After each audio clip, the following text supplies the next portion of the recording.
Agronauta presenta episodio especial con Aldea Verde. Verdades y mitos. Manual para convertir residuos en agroinsumos seguros.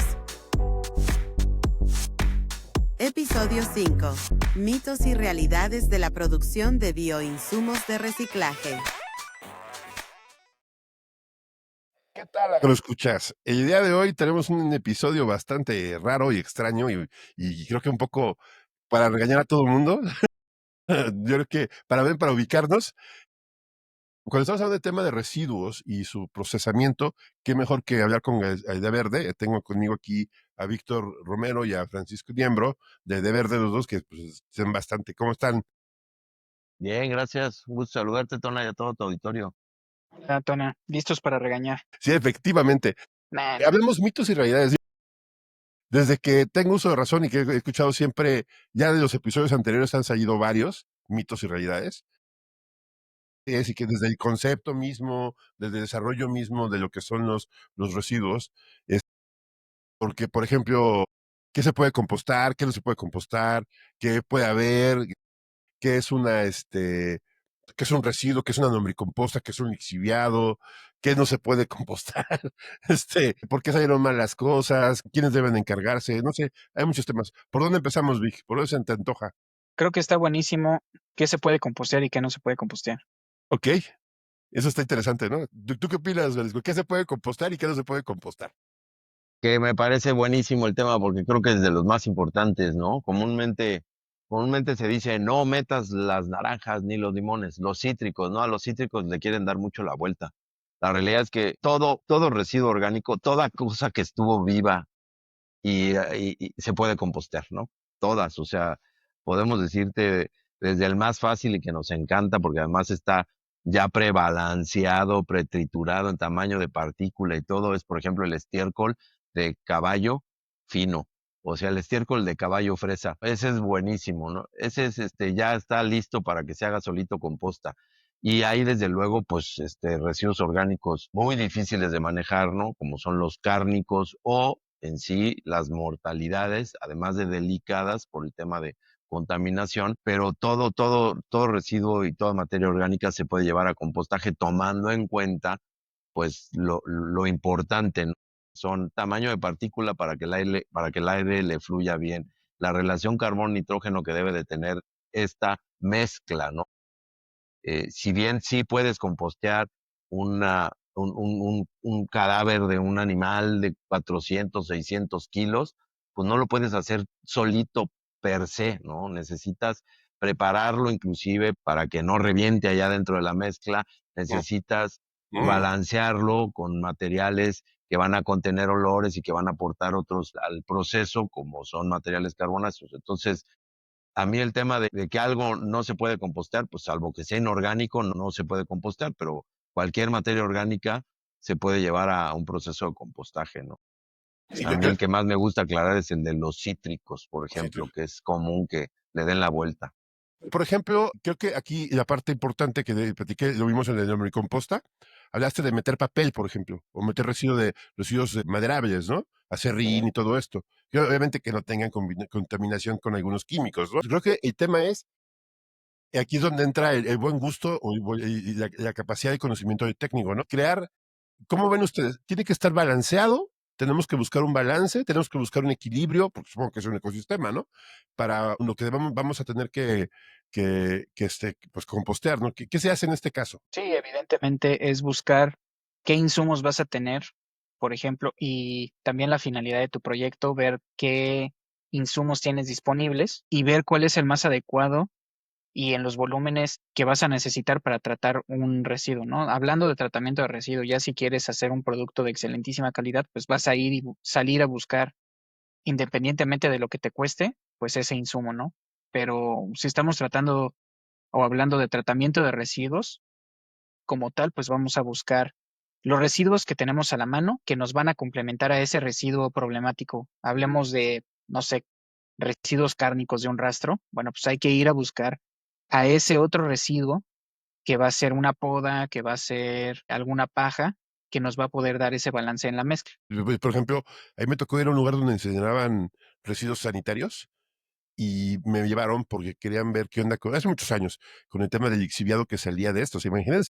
Yo no pude comer como 2 semanas del olor, porque era muy impresionante el olor a cadáver, así súper poderoso. Sí, no me tocó ver ningún cuerpo, nada por el estilo, nada más el puro destapar la coladera fue horrible. Tomamos una muestra, se llevó a laboratorio y dije, ¿sabes qué? Ya no trabajo con esto porque es muy complejo, ¿no?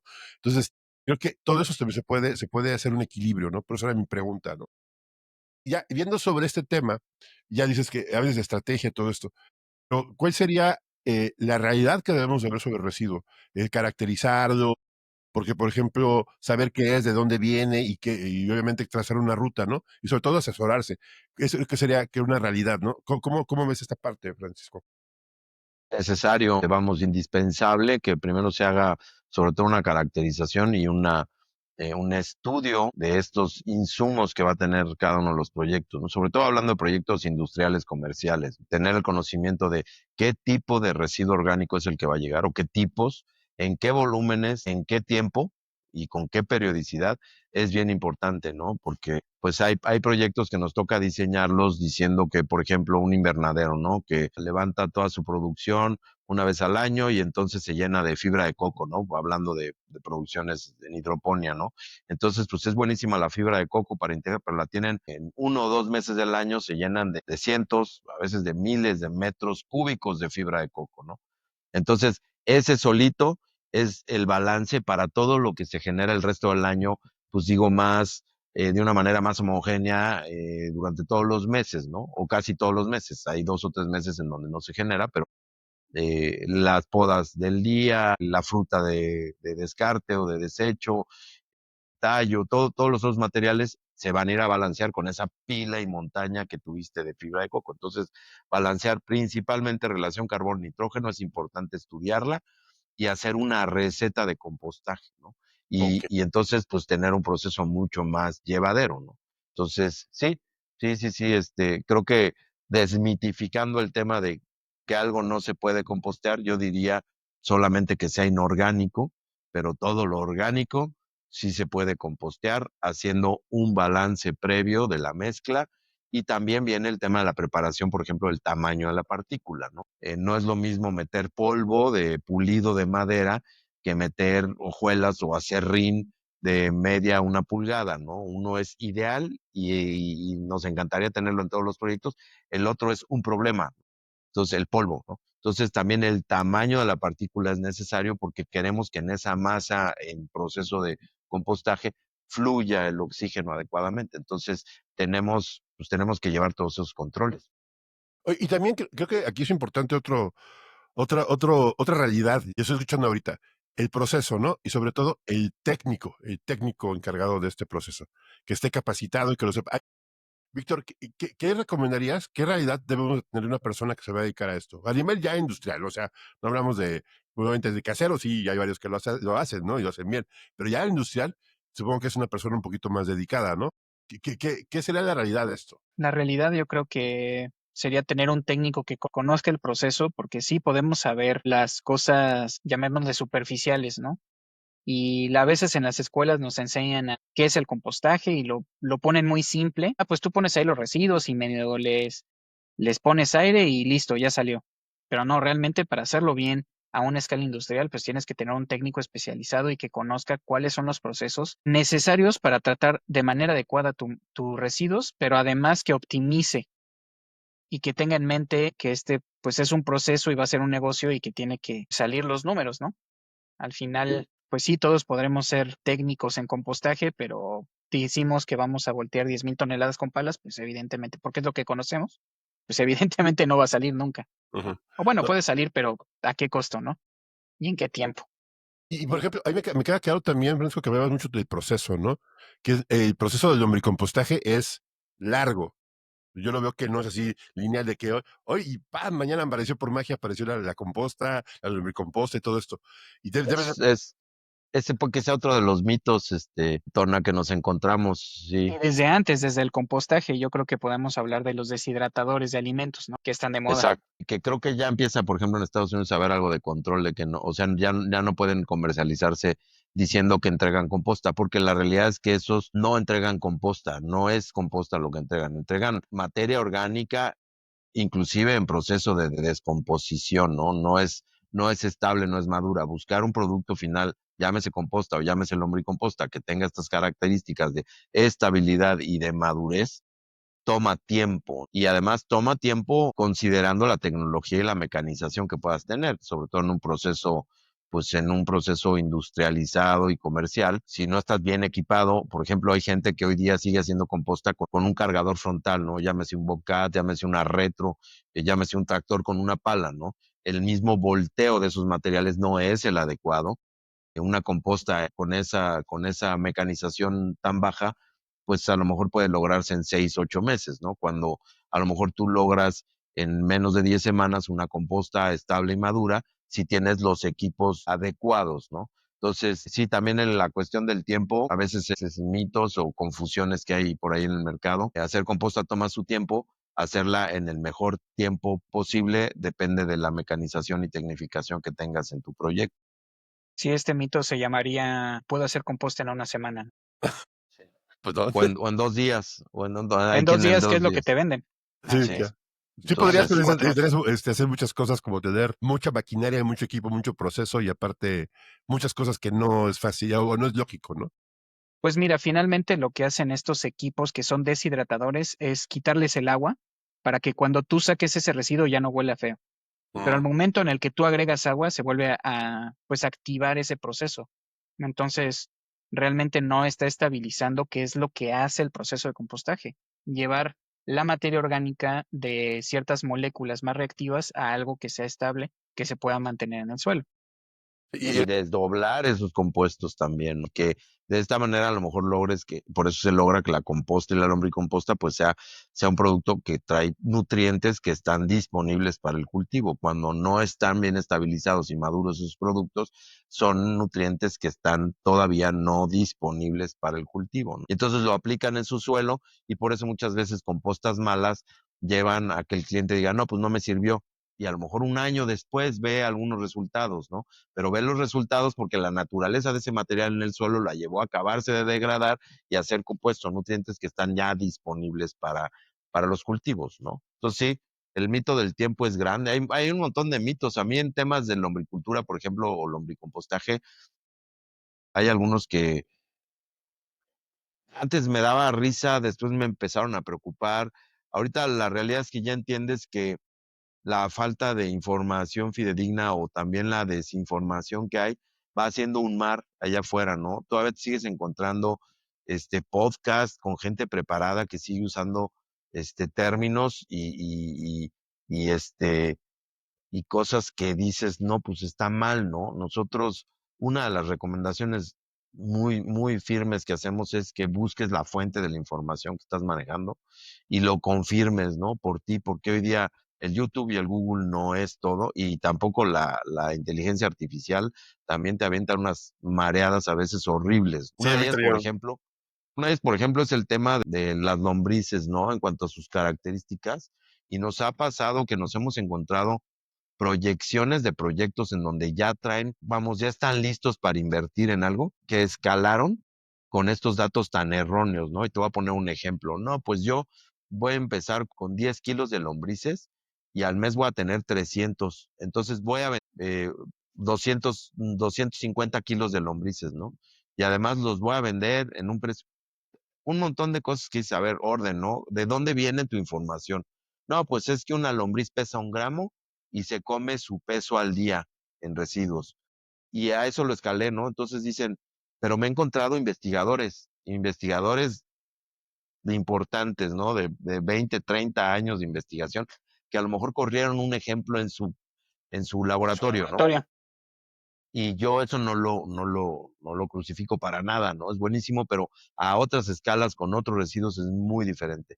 Pero una cosa que sí hay que aclarar es, no, estas lombrices que usamos nunca van a pesar 1 gramo y nunca van a comer su peso Entonces imagínate, si alguien escaló el manejo de residuos con esos datos, que una lombriz pesa 1 gramo y se come su peso al día, o sea, se come un gramo al día, y entonces hace sus cuentas, no, pues yo tengo 10, 100 kilos de residuos que transformar, ¿no? Necesito tantas lombrices, y se la van a comer en un día, y entonces al día, y de repente llegas y les dices, mira, la lombriz pesa una tercera parte de lo que estás pensando, porque no pesan más que una tercera parte de 1 gramo, esa es la realidad, y además se comen una tercera parte de su peso, o sea, están escalando 9 veces mal su proyecto, ¿no? Guau. Y cuando tú les dices eso, entonces ya se empiezan a, pues, primeramente a dudar de lo que les estás diciendo. A veces tienes que llevarlos a los libros o tienes que llevarlos a las pruebas físicas. Sí, uno de los mitos grandes en el lombricompostaje es ese, ¿no? La lombriz pesa 1 gramo y se come su peso al día. No es cierto.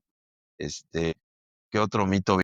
Y creo que hay otro que estás diciendo muy importante, y creo que debe ser una realidad.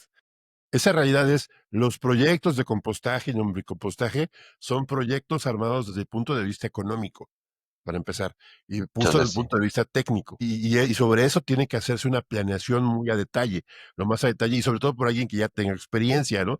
Porque, por ejemplo, lo que estás diciendo puede provocar una desgracia desde el punto de vista financiero, absolutamente, o sea, y además que se pone a diseñar técnicamente y no funciona, o sea, no es así, ¿no? O sea, que en realidad es que tiene que hacerse todo un estudio técnico económico para producir bien un compostaje, lombricompostaje y derivados, ¿no? Sobre todo tienes que... Otro error común o confusión que hay por ahí, ¿no? Hay gente todavía hoy día que ya tiene su proyecto diseñado y que dice, no, pues aquí entran 10 toneladas de residuos al día. Ok, muy bien. Y luego hacen sus conversiones sin tomar en cuenta que hay un radio de conversión, o sea, ah, hay un Una pérdida. porcentaje, hay un porcentaje de pérdida y además es considerable, ¿no? Cuando tú traes residuos orgánicos, comúnmente llegan muy húmedos y eso es mucha agua que en los primeros días, te puedo decir, en la primera semana, eh, pierdes el 60, el 80% de esa agua que había presente en la masa, ¿no? Del residuo. Entonces ya nomás en eso en peso está todo mareado, ¿no? Pero luego la degradación de estas materias orgánicas conlleva a esta pérdida del material. A veces nosotros tenemos radios de conversión, por ejemplo, ¿no? De cada 1,000 kilogramos, 1 tonelada de residuos orgánicos que entran a proceso. Y te hablo ya de la mezcla, ¿no? De la mezcla preparada de relación carbono-nitrógeno, tamaño partícula y todo, ¿no? Ya Esta viene estudiada, tonelada lista para entrar. esta tonelada, al final de un ciclo productivo, cuando es nada más composta, puedes estar logrando entre un 40 y un 45% de obtención de composta, ¿no? Entonces, O menos. si 1,000 kilogramos los haces composta, a veces llegas a 350, 450 kilogramos, cuando mucho, de composta terminada. Y luego si te la llevas a lombricomposta, entonces tienes todavía otra pérdida. Algunas veces hemos visto que una producción buena de lombricomposta en todo el ciclo de 4 a 6 semanas de precompostaje y otras 10, 12 semanas de lombricompostaje, a lo mejor de cada tonelada de residuos que entró, estás obteniendo entre 250 y 350 kilogramos de lombricomposta. Entonces, hay gente que hoy día hace su escala y dice, no, pues yo voy a recibir 1 tonelada al día y eso son 365 toneladas al año. Y a la hora que dices, ves su cuadro de producción y de ventas, dice, voy a vender 365 toneladas de composta. Dice, ¿de dónde las vas a sacar? ¿No? Porque tú nada más tienes 365 de residuos, ¿no? Entonces también otro mito es ese, ¿no? Que lo vemos muy, muy seguido. No sé, me estoy queriendo acordar de otros mitos de los que son hasta el de los huevos, ese es buenísimo. Hay gente que dice que de cada huevo de lombriz salen 15 lombrices, ¿no? Cuando la realidad y con estudios científicos probados eh, es que la media es de 2,8 lombrices por cada huevo, ¿no? Entonces, hay veces que nacen dos, hay veces que pudieran nacer tres, y el otro tema es cuántas sobreviven de esas que nacen, ¿no? Ajá. Porque a veces eclosionan las lombrices cuando el medio está muy acuoso, no sobreviven. Cuando el medio está un poco ácido, no sobreviven. Entonces, también es bajo el radio de reproducción cuando se toman, para algunos proyectos también lo vemos, ¿no? No, es que aquí, por ahí yo escuché que van a salir 15 lombrices, entonces voy a empezar mi proyecto con 85 lombrices para que al mes uno tenga 300,000. Y ahí dices, no, bueno, ¿cómo le haces, no? Entonces, yo creo que sí, aquí matar mitos va de la mano de hacer la invitación de que no se queden con la información inicial de un YouTube o un o un Google, ¿no? Que vayan y lo confirmen. Para eso, sí hay, y ahorita que íbamos a empezar a grabar, me paré a agarrar los que alcancé a agarrar de aquí del librero, pero para eso hay un montón de libros que todos tienen que ver con lombrices o con compostaje. Hay muy buen material, hay información muy buena en internet, pero hay que asegurarse que no te la está contando eh, Kiko el del huerto, ¿no? Tony o el que sea, pero hay muchos de sus huertos que cuentan luego las cosas más locas, se las he oído a cuates así, nada más verificarla, ¿no? Sí, y creo que también es en esta época de tanta información en las redes, yo peleo con eso todo el tiempo, de que escuchas a muchos influencers, técnicos o gente que dice cosas que no son ciertas. Y la gente los escucha y lo cree. Entonces, aquí verifica tus fuentes de información. Yo sí le creo a Víctor y le creo a Francisco, por eso los invitamos al podcast, porque sí es importante saber que es experiencia, ¿no? Pero, por ejemplo, regresemos un poco al compostaje, porque y bueno, te has salido tu composta y ahorita está muy de moda, sobre todo en el tema agro, el pelearse los ácidos húmicos y fúlbicos. Entonces tú, está suave, pero ¿qué estás poniendo? Creo que es importante cuando un agricultor, un productor, vaya a aplicar ya sea humus de lombriz, posta, eh, tractos y todo esto, que sepa bien qué es lo que está poniendo. Y que una composta debe estar bien controlada, analizada, o no sé, o qué, esa es una realidad, o cómo lo ven aquí, Vic. ¿Qué se te ocurre? Pues hablando, por ejemplo, de húmicos y fúlbicos, finalmente no es algo que, o en cierta medida están presentes en tu mezcla de materiales que va a traer otras moléculas y otros compuestos, ¿no? Entonces, pues tal vez no va a ser como cuando vas a la tienda de agroquímicos y les pides un galón o lo que sea de ácido húmico, ¿no? Porque esa fue una extracción a base de un mineral con un ácido y pues va a ser otra cosa totalmente diferente. Entonces, efectivamente, cuando compres un producto, y esto va mucho también al tema de lixiviados, es que te tienes que asegurar que es de calidad. Por eso digo, como recomendación general, cuando compren un producto, vayan a comprar toneladas de composta, pidan una visita a la planta y asegúrense de que cumple con la calidad, ¿no? Que vean que no hay escurrideros o que está tirado por allá o que, no sé, o que hay vacas en medio de las pilas de composta, que suele suceder. Sí, Digo, estamos en un ambiente rural, está bien, pero hay que tener controles y más si tú eres un aguacatero que exporta y tienes el riesgo de que pones un producto contaminado porque se metieron unas vaquitas, ¿no? wow. Entonces, creo que es muy importante siempre estar muy consciente de la calidad. Del tema de certificaciones, tal vez no entremos en ese camino escabroso, pero bueno, al final son una garantía, ¿no? Sí, bueno, hay que platicar también lo que para otro episodio cuando hagamos certificaciones lo vemos, porque sí es muy difícil hablar de certificaciones orgánicas, inorgánicas, y todo el mundo, hay muchos mitos al respecto. Yo sí creo que sí. Pero, por ejemplo, también hablando del tema de los compost, yo creo que una realidad es bien importante, y aquí, cuando tú compras un compost, mucho del precio es de la composta, pero también mucho del precio es del transporte. Ajá. Hay Mucha que gran tener parte. mucho cuidado con eso. ¿Qué opinan? Ya te aplaudió Fíjate el que, programa Sí, ¿verdad? de que le diste el clavo. Sí.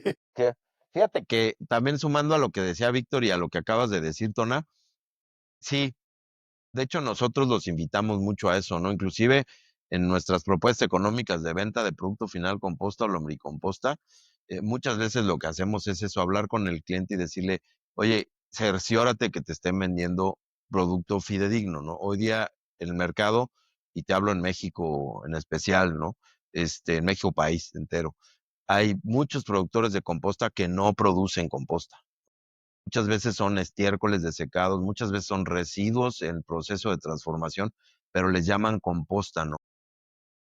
Hay gente que ha llegado a ranchos, conozco gente que ha llegado a comprar un rancho abandonado, en donde al lado de donde estaban los establos ven cerros de algo que fue un estiércol fresco un día, pero que hoy día tiene 10 o 15 años allá amontonado, y lo embolsan y lo venden como composta. Hoy día sucede mucho en las engordas, ¿no? En las engordas masivas, que lo que hacen no es composta, porque ni siquiera logran las mezclas iniciales de relaciones carbono-nitrógenos, porque no hay carbono presente en esos lugares, ¿no? Y llevarlo para esas cantidades de estiércoles sería carísimo. Y lo que hacen entonces son procesos medianamente controlados y a veces no controlados. Darle vuelta, a veces sí tienen equipos, muchas veces tampoco ni equipos tienen, ¿no? Pero, y dicen esto es composta. Inclusive, ¿quién vende lombricomposta? Que cuando me ha tocado que algunos clientes me dicen, no, pues sí lo fui a visitar y no tiene lombrices. No sé cómo hace la lombricomposta, ¿no? No tiene camas o lombricarios o espacios confinados a la producción de lombricomposta, ¿no? Entonces dices, bueno, sí, hoy día la realidad en el mercado es que está bien mareado el tema y el que va a comprar composta, lombricomposta o extractos líquidos debe de asegurarse de que lo que le estén vendiendo sea una realidad, porque no todas las compostas o lombricompostas que están a la venta lo son. Entonces, y algunas de ellas tienen hasta certificados. Oh, Entonces, wow. a veces por eso sí es importante la cercanía con tu proveedor y pedir acceso, ¿no? También me ha pasado que hay gente que me dice, no, pues es que me cotizaron esto, pero no lo voy a comprar. Ah, no, ¿por qué no? Porque no me recibió para conocer su proyecto. ¿Por qué será, no? ¿Qué Y esconde? sí, exactamente, ¿no? Entonces, como decía Víctor, yo creo que el proceso debe de ser controlado, aunque sea un proceso rural, agrícola, en el campo, debe ser un proceso controlado y monitoreado y que pueda darte un producto de calidad. Sí, ok. Es complejo hablar del tema. Y también, a ver, un mito o realidad, que digamos, la lombricomposta siempre es la misma. Creo que esto es algo muy simple, pero que tiene mucho que digamos. Yo le compro a este proveedor y el siguiente mes me va a dar lo mismo. ¿Esto es cierto No, o es falso? puede ser muy similar, ¿no? Nosotros sí podemos decir que estando en rangos marcados que te dicen esto es lombricomposta y tienes un tope bajo y un tope alto, estando aquí adentro inclusive hay tres calidades o tipos diferentes de estos materiales, ¿no? Y entonces está el ABC o está el extra, el mediano. Entonces, estando adentro de estos picos, ¿no? Pero hay gente que te vende producto que ni siquiera llega a estos picos. La realidad, yo te puedo decir que cada lote de producción va a ser diferente, cada cama y cada tramo de tu cama puede ser diferente, ¿no? Eso es, o sea, pero si estás adentro de estos rangos, entonces tus variantes van a estar aquí adentro, ¿no? De estos rangos. Y vas a seguir siendo composta o vas a seguir siendo lombricomposta. Sin embargo, si tú no tienes esos controles y estás acá arriba o acá abajo, pues entonces nunca estás vendiendo composta o lombricomposta, estás vendiendo otros materiales, ¿no? Pero composta o lombricomposta que entre en estos rangos está bien, aunque fluctúe tantito, y eso nos pasa. Yo nunca he visto, o sea, hemos visto cientos y cientos de análisis de compostas, de lombricompostas, nunca he visto uno igual. No hay uno igual, no es posible que haya otro igual, esa es la realidad. Pero si están estacionados en estos rangos, son composta y son lombricomposta. Si no lo están, pues no lo son. Sí, tiene que ver mucho con la naturaleza del proyecto y de los insumos, ¿no? Porque, pues, ¿de dónde vienen tus insumos y qué son tus insumos y qué variabilidad va a haber en esos insumos? Hablando, no sé, por ejemplo, del tema de invernaderos, ¿no? Que tenemos una temporalidad en cuestión de que primero tenemos solo podas de hoja y luego empezamos a tener fruto y luego solo tenemos fruto. Entonces, todas estas variabilidades pues nos van a estar otorgando distintas calidades. Como dice Francisco, siempre estar dentro de los rangos y por eso es que es muy importante que las fichas técnicas que estemos revisando manejen rangos y no te digan, ah, pues es, no sé, un porcentaje de nitrógeno de 1.24 y siempre lo vas a tener así, aunque las certificaciones así lo solicitan porque están basadas en productos químicos en los cuales sí puedes tener un control exacto, Ujú. porque lo estás fabricando, digo, con procesos industriales totalmente controlados. Estandarizados. Ujú. Y bueno, este mito en realidad está bueno este. ¿Se requiere permiso o se debería de requerir permiso para producir lombricomposta y composta en general? ¿Hay alguna normativa que lo indique? No es federal, es estatal y tienes que ser un tratador o un prestador de servicios ambientales en cada uno de los estados donde estés trabajando. O sea, finalmente sí existe una regulación en la cual te obliga a ti a darte de alta como esa persona que está tratando el residuo. Yo creo que hay diferentes caminos. Este es uno, el que menciona Víctor. Si vas a estar recibiendo residuos de terceros generadores, vas a necesitar tener tu permisología estatal. Esta te la extiende tu entidad estatal ambiental y te va a dar un permiso, si cumples con las exigencias que marcan las diferentes normas o lineamientos, para que seas un prestador del servicio de tratamiento de residuos orgánicos en el área o la línea de recibir residuos orgánicos para tratamiento y convertirlos en composta y lombricomposta. Hay una observación muy importante a nivel nacional que la extiende la COFEPRIS y es la licencia sanitaria. Después viene la certificación de COFEPRIS, que también es otra.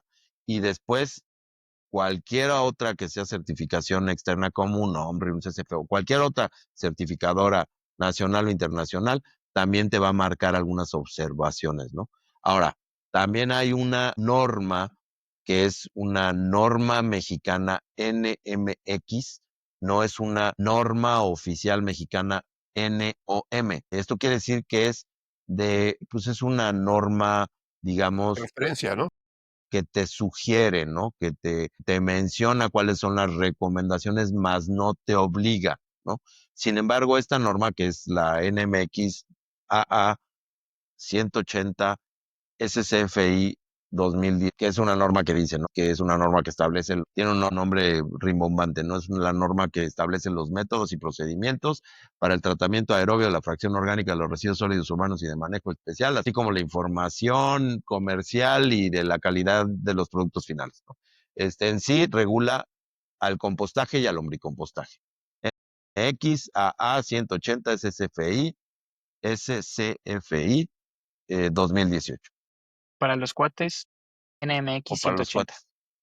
O para los cuates NMX 180, ¿no? Es una norma que se formuló en muchos años, 2014 al 2017, como una norma oficial mexicana y finalmente por alguna cuestión de normatividad a nivel federal no la dejaron salir como norma oficial. Sin embargo, hoy día esta NMX es inclusive referencia de los procedimientos y lineamientos para hacer compostaje en otras normas oficiales. Entonces, es muy válida y yo creo que esas son como las tres diferentes líneas para matar este mito. Sí, sí se necesitan, sobre todo si lo vas a hacer comercialmente hablando, si va a ser un producto que vas a sacar a la venta, necesitas tus permisos de COFEPRIS. Si quieres agregarle valor a tu producto y lo quieres certificar ante alguna certificadora, ellos te van a dar todos los lineamientos. Estos lineamientos comúnmente vienen es el National Organic Standard Board, o NOSB, del National Organic Program. Y si quieres recibir residuos de terceros que no sean tuyos para que sea tu insumo, entonces vas a necesitar tu permiso como un sitio de tratamiento ante tu entidad estatal ambiental. Entonces, sí, sí se deben de tener. Yo que a varios le hice cosquillas con este tema, pero ya saben, ya, hay que sacar permisos, sí, hay normas que cumplir. Y creo que aquí voy a también, a ver, esta forma que voy a preguntar, muy rara vez se me ocurren preguntas tan sarcásticas. Yo creo que en este caso, el uso de compostas y lombricompostas es como cuando compras un medicamento, pues que es pseudotécnico, ¿no? O sea, pseudo medicamento, ¿no? O sea, que vas a comprar. Este producto es responsabilidad tanto de quien lo consume como de quien lo usa, ¿no? Y creo que eso sería bueno decir en el tema de las compostas, que al final de cuentas la persona que lo va a utilizar tiene que ser bien consciente de qué es lo que estás utilizando. Esto sería mito o realidad. ¿Qué opinan? Pues creo que Definitivamente. llegamos al punto en que tienes que estar seguro de tu calidad, ¿no? A dónde llegas. O sea, si vas a comprar productos de dudosa calidad, pues evidentemente será será bajo tu propia responsabilidad, ¿no? Eso me hace muy interesante que hablemos de esto. O sea, que digamos, la responsabilidad de la persona que compra y que usa. Por ejemplo, si hay un tema de Shigella, de Salmonella, de alguna de las en el campo, porque compraste una mala composta, ¿quién va a ser el responsable? ¿Quién hizo la composta o quién la está utilizando? ¿Ahí qué Los sería? dos. Los dos, y además aquí te cuento, sí nos ha tocado inclusive ser llamados a ser visores o a cerciorar que algún producto final sí tenga la calidad y comúnmente es por alguna causa de afectación que hubo, ¿no? Ajá. Nos pasó hace algunos años en el estado de Morelos, un productor de pepino que, que pues lo traían en jaque porque pues él había vendido o sea, su pepino estaba contaminado, ¿no? Y finalmente él compró un lixiviado pues de un cuate y conocido, ¿no? Me tocó ir ¡Wow! a Cuautla, me tocó ir a Cuautla a revisar la producción del lixiviado, Tona, o sea, desde ahí, y luego ver que uno de los encargados metía la mano en esa tina de lixiviados fue cuando yo dije, bueno, no, no, o sea, de veras, Increíble que solamente le haya pasado esa vez, a lo mejor alguien más no se dio cuenta, pero Ujú, sí, desde luego que, pues yo creo que el mayor riesgo lo tiene el que va a aplicarlo en sus suelos y sus cultivos y ujú. debe de verificarlo. Y yo sí lo invito a cualquiera que esté manejando, comprando, usando compostas, lombricompostas, los famosos lixiviados, que verifiquen a su proveedor, con sus propios ojos, Ujú. porque de veras hay gente que hoy día exhibe en Facebook, en Instagram, la botellita del producto final y luego ves que en lo que están haciendo está muy mal, ¿no? Entonces, sí, sí, sí hay que verificar que lo que se haga sea bueno y seguro, Guau, sobre todo, seguro. sí, qué gran tema este, ¿eh? Este sí es un buen punto de todo lo que hemos hablado. Creo que es muy, muy fuerte lo que está pasando lo que puede pasar, ¿no? Sobre todo de que estamos jugando con productos biológicos. Y también, tema importante dentro del uso de las compostas, ¿siempre las compostas están terminadas o pueden tener un proceso posterior, Vic? ¿Cómo lo ven aquí? Pues sí, sí pueden entregarte un producto no terminado, que esté inmaduro y que vaya a seguir su proceso en el campo, el cual puede ser que no esté mal, ¿no? Pero también tienes que saber qué manejo le vas a dar. Por Wow. ejemplo, tú puedes llevar una composta semimadura, pero que ya pasó su proceso de estabilización, que ya no se va a volver a calentar, pero que va a terminar su proceso de maduración en campo. Y eso pues te va a ayudar un poquito, tal vez a una más rápida liberación de nutrientes, por ejemplo, a comparación de una composta mucho más madura, que tal vez esos nutrientes ya están más quelatados o un poquito de más difícil acceso. Pero, pues evidentemente, si llevas un producto, también es lo mismo. Si llevas un producto inmaduro, pues es tu propio riesgo el que vas a correr que pues de pronto se pueda calentar, ¿no? Por un exceso de humedad o por la dosis que aplicaste. Digo, ha sucedido en el que los campos aplican una dosis alta, está muy Sí, alto, digamos, se, y se eso nega hace que, y se hace un ambiente anaerobio y eso trae otras bacterias y se hace un relajo, hacen un bonito pantano de exactamente, composta, ¿no? de O a materia veces orgánica la, ahí. o a veces lo que también vemos, por ejemplo, el tema en cuanto a la conductividad, ¿no? O sea, hay de la composta o de la lombricomposta, que en algunos casos puede llegar a ser alta. La realidad es que a lo mejor hay suelos y cultivos que sí la toleran, inclusive que la quieren, pero hay que revisarlo, ¿no? O el tema de algún nutriente presente, ¿no? Lo traes muy alto, lo traes muy bajo. También el tipo de suelo, ¿no? Si tiene mucha compactación y tu composta o tu lombricomposta, pues vamos, no es muy densa, ¿no? Si a lo mejor traes una densidad en la composta de 0,8, 0,9 en la lombricomposta y tú estás buscando descompactar suelos también con la presencia de estos materiales, pues esa no le sirve mucho. Hay que buscar una composta que a lo mejor tenga una densidad de un 0,4, 0,5 para que sea menos densa y te ayude pues a descompactar esos suelos. Sí, sí es importante conocer a tu suelo Ujú. y cómo está, a tu cultivo y cuáles son las demandas del cultivo y los cuidados y la calidad y el contenido de la composta o lombricomposta que vas a estar aplicando, ¿no? Y aquí me queda claro también otro mito que estamos destapando, que no todas las compostas son buenas. O sea, no todas, y depende mucho también del suelo, o sea, y del agua, y de todo, de tu proceso. O sea, es toda una ciencia de aplicar una composta, ¿no, Vic? ¿Y cuál es tu objetivo al final al aplicar esa composta, no? Porque luego, digo, es un boom, ¿no? El que hay ahorita que quieren, y lo vamos a ver y está padrísimo, la recuperación de suelos, ¿no? Esta regeneración de suelos, pero ¿para qué lo quieres? ¿Para qué quieres esa composta? ¿La quieres para regenerar tu suelo? ¿La quieres para proveer nutrientes? ¿La quieres para recuperar microbiología, como comentaba Francisco? ¿La quieres para descompactar tu suelo?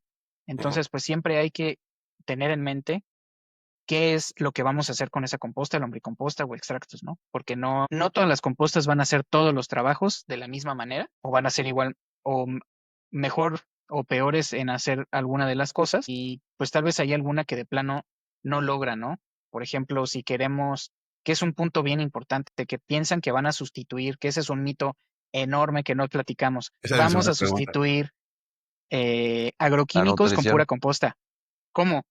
¿No? O sea, ¿cómo? ¿En qué punto? Lo que vas a hacer es mejorar las condiciones de tu suelo para tener una mejor absorción y eso eventualmente va a ir reduciendo tu consumo de agroquímicos. Vas a crear microbiología en el suelo que eventualmente te puede ayudar a fijar de la atmósfera, ¿no? Entonces vas a crear las condiciones para tener mejores condiciones de suelo y bajar esa dependencia de agroquímicos. Pero de que ahí de que estabas aplicando, no sé, 150 kilos de urea por hectárea y ahora vas a aplicar cero porque ya aplicaste composta, pues, evidentemente no va a suceder y vas a fallar en ese cultivo. Entonces, ese es un mito de los más importantes. Se Ok, tiene que hacer un programa de transición. eso está buenísimo, Vic. Yo creo que para el episodio de regenerativo te toca venir para platicar el tema. Está muy interesante, muy bueno, porque sí, se crean muchos mitos alrededor de la composta y el hombre composta. Y esto me parece bien interesante lo que estamos hablando aquí. Creo que nos da para otro episodio. Así es. Haremos más adelante mitos y realidades versión 2, porque sí lo veo bastante bueno. Y si Le se les damos. ocurre, a los escuchas se les ocurre otro mito, y que Exacto. les puedo preguntar, hagamos segunda parte, porque si hay muchas cosas que no hemos hablado, este tema de los sintéticos, muchos van a decir que no. Decir, sí se puede, pero después de cuánto tiempo, o sea, y porque sí hay casos que se puede, pero es muy difícil. Se requiere mucha ingeniería y mucho cerebro, ¿no? Tiempo. Y tiempo, mucho tiempo. Al año uno no lo vas a hacer, el que lo hace va a cometer un error, o sea, migrar de producción a producción orgánica en un solo año. Hemos visto quién lo logra en 5, en 7 años, pero en uno nunca. Sí es importante conocer tus productos finales, tu suelo y tu cultivo para poder hacer un programa, ¿no?, de aplicación y tomar en cuenta lo que sea Víctor. A ver, esto no es, son, se les conoce como mejoradores de suelo, así están catalogados, ¿no? Entonces, pues así tratarlos, ¿no? Y son muy buenos y traen muy buenos resultados, sí, pero no suplir a tu todo, ¿no? De tu nutrición, pues le vas a dar en Y la menos si torre. estás haciendo monocultivo, pues menos te van a ayudar, ¿no? Exacto. Sí.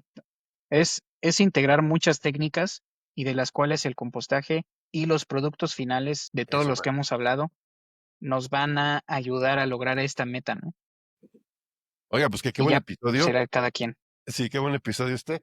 No se olviden, estamos con la idea verde. Esta es la primera, primero la primera etapa de estas grabaciones. Me pareció muy interesante el tema de los mitos y realidades. Hay muchas cosas que hablar todavía. Yo le agradezco mucho a Francisco y a Víctor que estuvieron aquí con nosotros y cerramos esta etapa, pero pues más adelante lo seguimos. Y nos faltó decir en algún episodio dónde los encuentran, Vic, cómo pueden platicar con ustedes. Número 1, déjenos sus comentarios en este episodio para hacer mitos y realidades 2. No, Va a estar buenísimo escuchar qué piensa la audiencia y cuáles son sus dudas. En una de esas nosotros tampoco sabemos, pero nos pueden encontrar en LinkedIn en cada uno de nuestros respectivos perfiles y en la página de Aldea Verde, que es aldeaverde.com. Ok, pues perfecto. Y Francisco, pues algún mensaje final que nos quieras dar antes de cerrar. La lombriz no pesa 1 gramo y no se come su peso al día. Sí, Con ya todo oyeron. gusto, va a estar padrísimo ver a ver qué comentarios ponen otros mitos y realidades y con mucho gusto seguir apoyando en lo que podamos, Tona. Sí, sobre todo no le hagan caso a youtuberos que no saben de lo que dicen, ¿no? Pero bueno, aquí estamos hablando de cosas serias. O si les van a hacer caso, primero vayan y verifiquen la fuente, véanlo en un par de lugares más y ya entonces sí denle. Ok, bueno, esperemos que ya somos más sabios en temas de compostaje y lombricompostaje y todo lo que lleva lixiviados después de esta serie. Les agradezco mucho, Víctor, Francisco, gracias por haber estado en el podcast y seguimos adelante. Gracias. Gracias, Saludos. Tona. Adiós. Pues si llegaste hasta aquí, ya formas parte de esa minoría que apuesta por el conocimiento técnico. Si te gustó este episodio, dale like, suscríbete en YouTube o Spotify o en cualquier plataforma que tengas y déjanos un comentario. Puede ser un aplauso, una crítica o un saludo. Nos encanta leerlos y nos damos cuenta que solamente el 38% de las personas nos están siguiendo. Así es que haz algo por nosotros, dale like y comparte. En Agronauta Podcast creemos que las buenas ideas no solo deben conectarse, deben tener un espacio para crecer, conectar y transformarse. Aquí ayudamos a empresas a mostrar su conocimiento técnico, construir su reputación real y visibilizar su apuesta por la innovación tecnológica. Porque en Agronauta ya hablamos de biotecnología, regeneración y sustentabilidad mucho antes que fuera parte del discurso de siempre. No por algo tenemos ya casi 5 años. ¿Tienes un proyecto? Aquí estamos para ayudarte a contarlo. Gracias por acompañarnos. Nos escuchamos en el siguiente episodio. Agronauta Podcast. Agricultura, tecnología y sustentabilidad. No se olviden de seguirnos en agronauta.io.